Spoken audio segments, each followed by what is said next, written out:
In 1942, as Nazi forces pushed deeper into the Soviet Union, one objective stood in their way. Sevastopol, a fortified city on the Black Sea, a gateway to the Caucasus, a prize Hitler demanded at any cost. German artillery shattered the hills. Infantry units advanced through rubble and smoke. The campaign was supposed to be overwhelming, but something began to go wrong. German soldiers stepped into open ground and collapsed, not from artillery, not from machine guns. One man dropped, then another, then another. Officers raised their heads to shout orders and never finished the sentence. Snipers were sent forward to secure positions. They never came back. At first, commanders assumed resistance was scattered, disorganized, desperate. Then reports began to repeat themselves. The shots came from different angles, different distances, different elevations. Always precise, always final. Entire platoons slowed to a crawl. Men refused to cross intersections, refused to expose themselves, refused to move unless absolutely necessary. Something unseen was watching them, waiting. By the time German command realized what they were facing, it was already too late. This was not chance, this was not luck, this was a method. Fire, move, disappear, fire again. The soldiers began whispering a name they barely understood, not shouted, not written, whispered, because speaking it too loudly felt dangerous. She was not leading an army, she was not commanding tanks, she was not calling airstrikes. She was lying motionless in ruins, in trenches, among the dead, waiting for mistakes. Officers changed routes, units delayed advances, entire sectors stalled, because one person made movement deadly. Her name was Lyudmila Pavlichenko, and before the war ended, she would become the deadliest female sniper in history and one of the most lethal snipers the world has ever known. This is not a story about symbolism. This is a story about how fear spreads, how patience becomes a weapon, and how one unseen presence can change the course of a battlefield. Lyudmila Pavlichenko was born in 1916 in what is now Ukraine. Before the war, she studied history and trained in marksmanship clubs, common in the Soviet Union. She was already an excellent shot before Germany invaded in 1941. When war broke out, she volunteered immediately.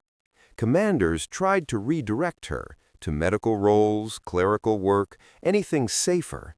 She refused. She demanded combat duty. Eventually, they handed her a rifle. Within weeks, they realized what they had unleashed. Her first kill was not heroic. It was terrifying. A German soldier appeared in her scope, close enough that she could see his face clearly, his uniform, his movements. For a moment, she hesitated. Then she fired. The bullet struck true. There was no celebration, no cheers, only silence, and the realization that she had crossed a line she could never uncross. That hesitation never returned. From that moment on, Lyudmila Pavlichenko became methodical. She learned how soldiers moved, where officers stood, how snipers revealed themselves with impatience. She learned that waiting was more powerful than shooting, and her kill count began to rise. Her first major deployment was the defense of Odessa in 1941. The city was under constant attack. Artillery fire never stopped. Casualties mounted daily. This was where Lyudmila truly emerged. Day after day, she crawled into firing positions. She stayed motionless for hours. She hunted enemy snipers deliberately. By the time the battle ended, she had recorded 187 confirmed kills. Not estimated, not rumored, confirmed. German soldiers began changing behavior. They avoided exposed positions. They hesitated before moving. They feared the open ground. Commanders took notice. Lyudmila Pavlichenko was no longer just a soldier. She was a threat that altered enemy behavior. With her reputation growing, the Germans responded. They sent their best snipers to eliminate her. This became a war within a war, sniper versus sniper. Sometimes these duels lasted days. She learned to recognize subtle signs, a shadow that didn't belong, a glint of glass, a blade of grass disturbed unnaturally. In one documented engagement, she eliminated 36 enemy snipers over time. Each kill required patience bordering on obsession. A single mistake meant death. Yet she survived again and again. Her calm under pressure became legendary among Soviet troops.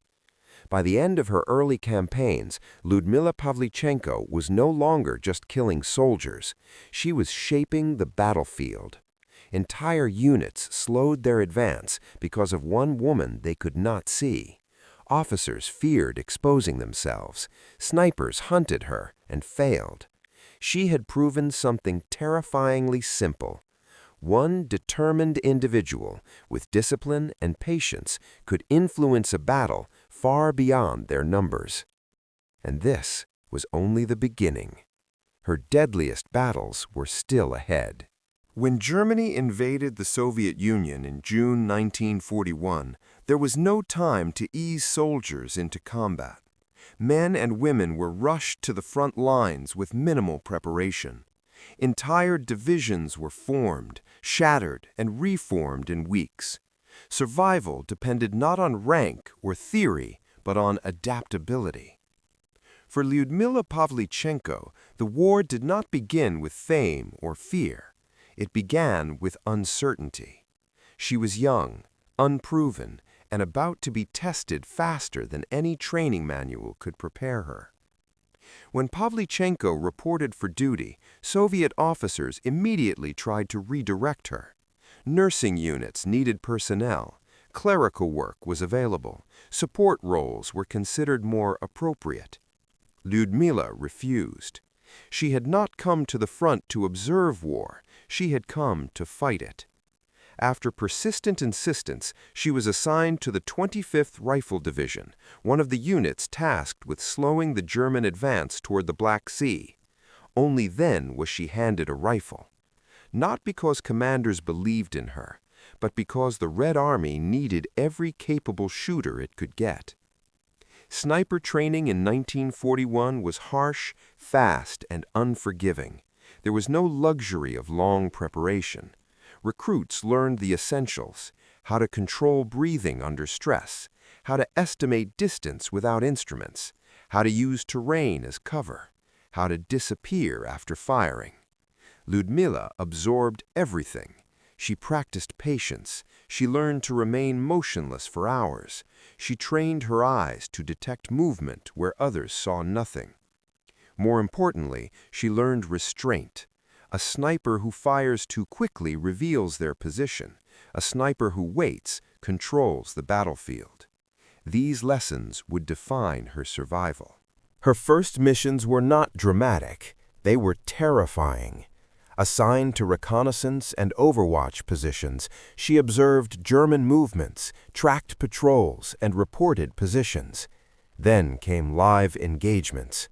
The first time she fired under combat conditions, there was no adrenaline rush, only clarity. The sound of the rifle echoed louder than expected. The stillness afterward was unsettling. But the battlefield did not pause. More targets appeared. More decisions had to be made.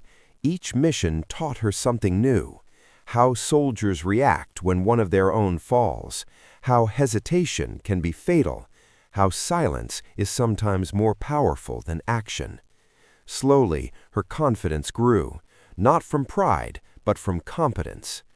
At first, many of her fellow soldiers doubted her, not because she lacked skill, but because she was different.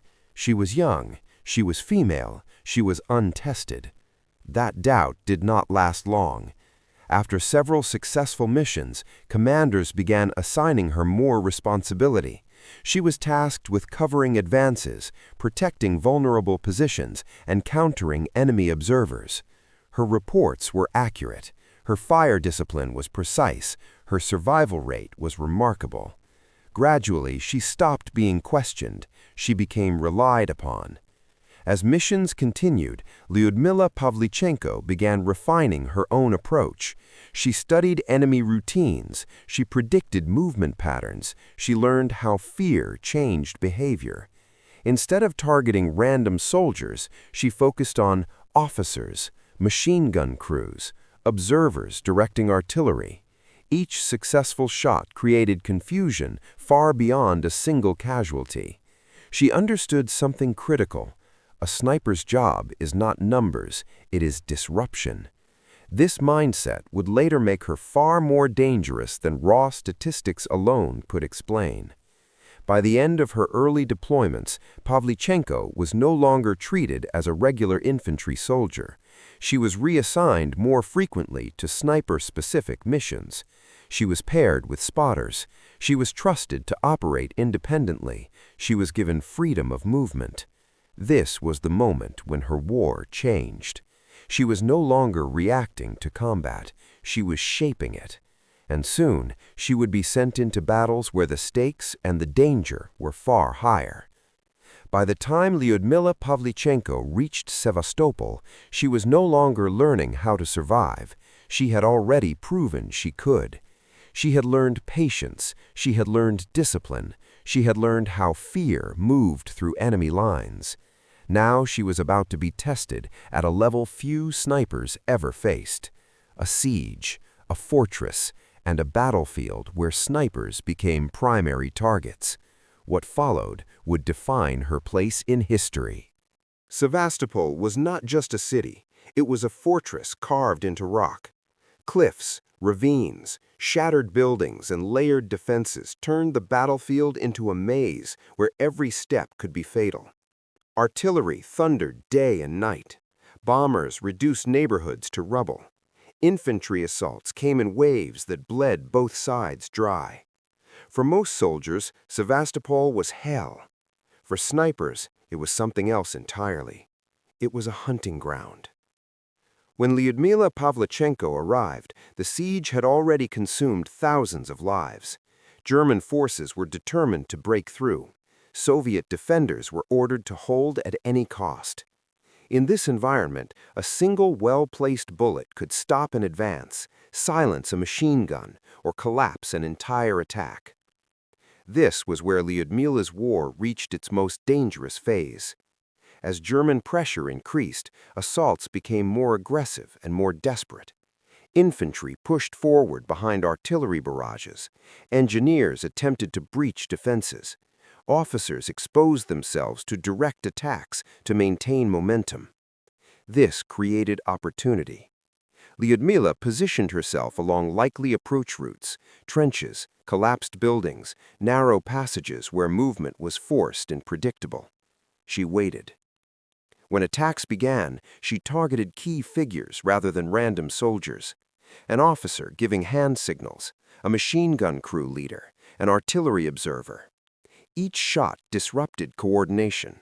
Entire advances stalled not because of overwhelming fire, but because leadership vanished in seconds. This pattern repeated again and again. At Sevastopol, Lyudmila's effectiveness accelerated dramatically. Her confirmed kills moved beyond earlier campaigns, rising steadily as the siege dragged on. But the number itself, 309 confirmed kills by mid-1942, only tells part of the story. Each kill represented a deliberate decision. She did not fire constantly. She did not waste ammunition. She did not chase numbers. She waited for moments that mattered. A single kill at the right time could stop a company-level assault. 2 or 3 could cause an entire unit to withdraw. German soldiers began altering behavior. They avoided daylight movement. They hesitated to expose themselves. They moved slower, too slow. Fear became a tactical factor. As casualties mounted, German command responded decisively. They deployed elite counter-snipers. These were experienced marksmen trained specifically to eliminate Soviet snipers. Their mission was simple: find Lyudmila Pavlichenko and kill her. What followed was a series of silent, deadly duels. Sometimes they lasted hours, sometimes days. No movement, no sound. Lyudmila learned the battlefield like a language. A disturbed stone, an unnatural shadow, a position that felt too perfect. She used decoys. She shifted positions constantly. She waited for fatigue to force mistakes. In documented engagements, she eliminated dozens of enemy snipers, reportedly 36 confirmed counter-sniper kills. Each duel carried immense risk. One wrong movement, one impatient shot, death. Yet again and again, she survived, and the hunters did not. As Lyudmila's presence became undeniable, German forces attempted psychological tactics. They broadcast messages toward Soviet lines. They dropped leaflets promising rewards, safety, even admiration if she surrendered. They misunderstood her entirely. She ignored the messages. Instead, she continued her work. German units began assigning soldiers solely to watch for snipers. Officers avoided open ground. Machine gun crews hesitated before setting up positions. Time, one of the most valuable resources in a siege, was being stolen by fear. A single sniper had slowed an army. The intensity of Sevastopol took its toll. Days without sleep, hours motionless under fire, constant tension. Lyudmila was wounded multiple times, including a serious injury from shrapnel. Even then, she resisted evacuation. Only when Soviet command realized her value did they intervene. By mid-1942, with Sevastopol nearing collapse, they made a decision. Lyudmila Pavlichenko was too valuable to lose. She was ordered off the front lines. At that moment, her confirmed kill count stood at 309. Lyudmila's impact on Sevastopol extended far beyond numbers. She had slowed multiple German advances, forced changes in enemy tactics, raised morale among Soviet defenders, become a symbol of resistance. German reports acknowledged the sniper threat. Soviet soldiers spoke of her presence with confidence. She had proven that individual skill, applied with discipline, could influence massive engagements. And because of that, her war was about to change. Not back to combat, but onto a global stage. When Lyudmila Pavlichenko left Sevastopol, she did not leave as a survivor. She left as a phenomenon. An individual whose actions had altered enemy behavior, saved lives, and reshaped how snipers were used on the Eastern Front. But her story was not finished. The Soviet Union now understood what she represented.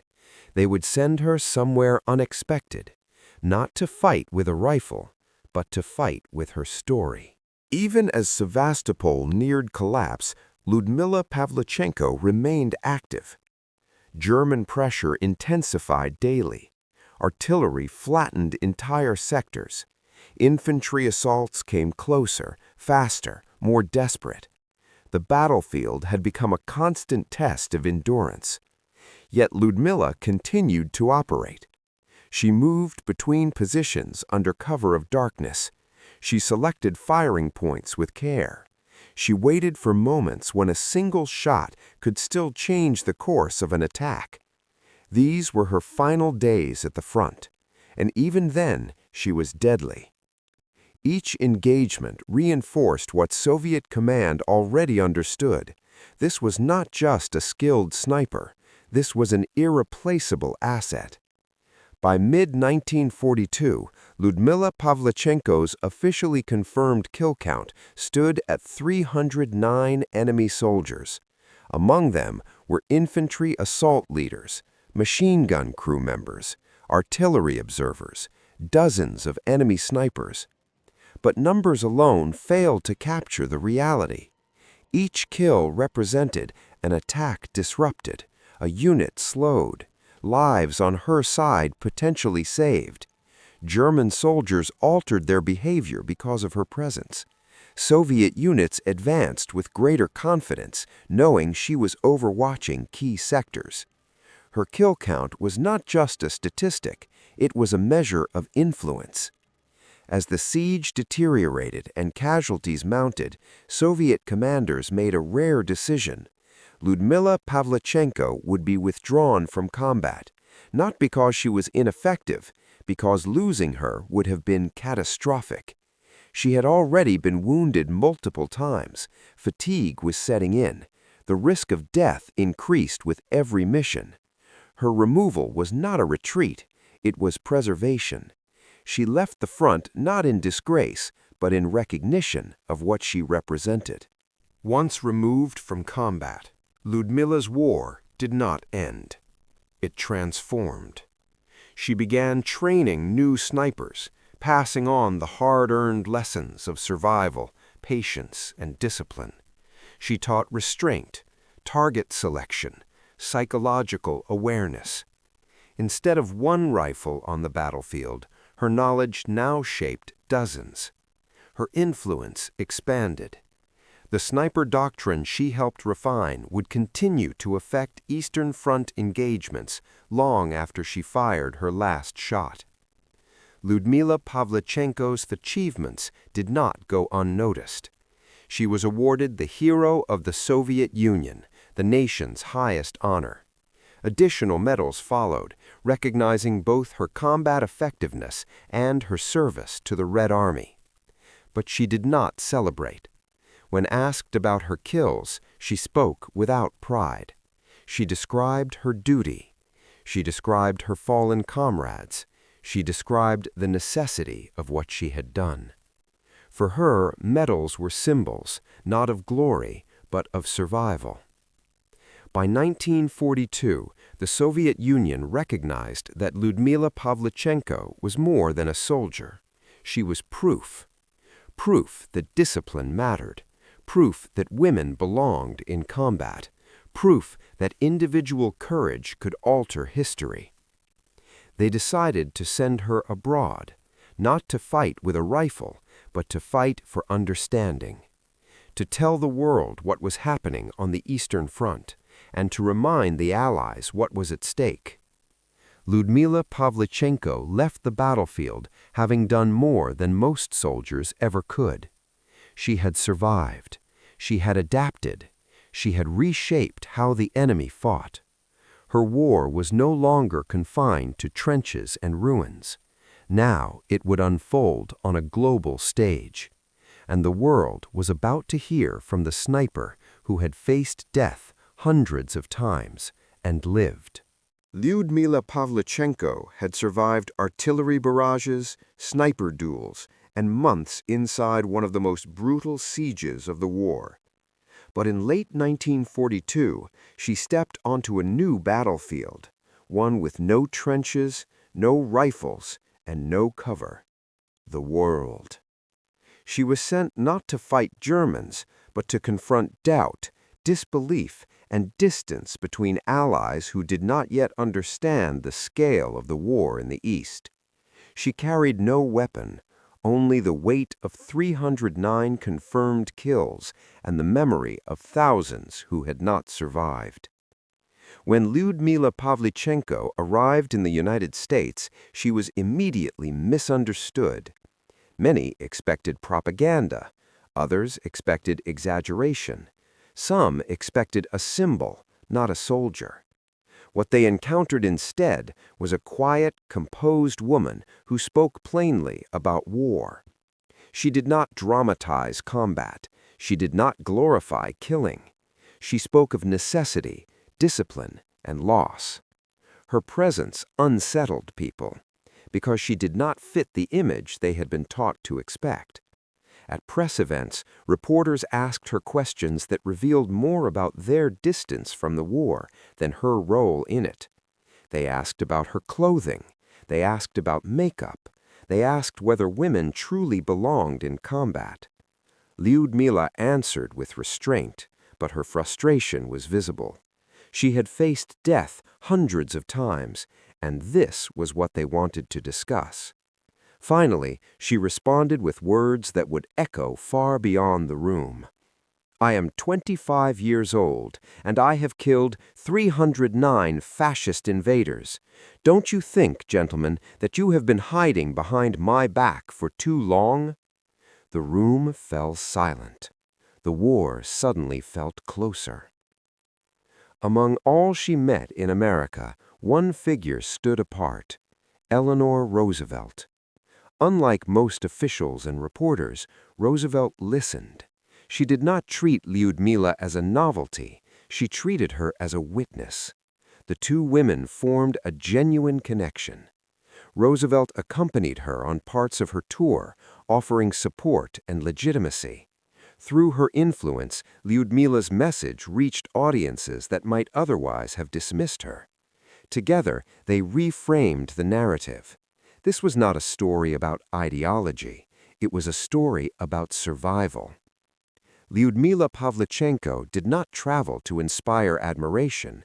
She traveled to demand urgency.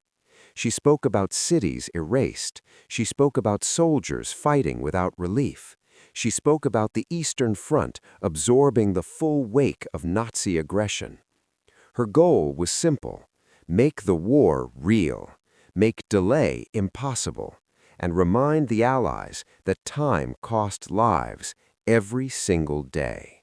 After her international tour, Lyudmila returned to the Soviet Union. She did not return to combat. Her wounds, both physical and psychological, had accumulated. She continued instructional work, contributing to military training and doctrine, but her days of frontline fighting were over. The war moved on. So did the world.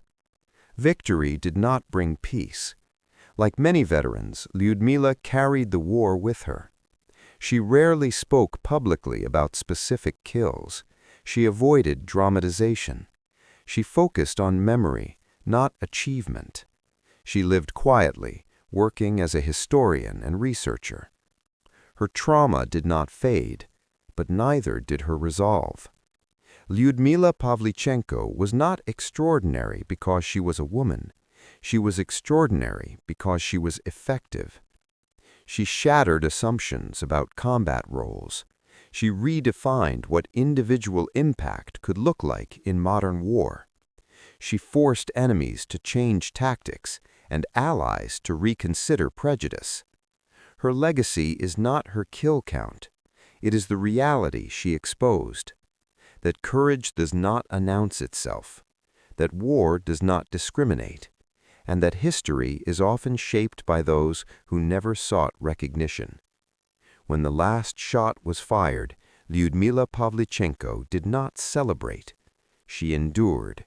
She survived a war that consumed millions. And when she spoke, she did not speak of victory. She spoke of responsibility.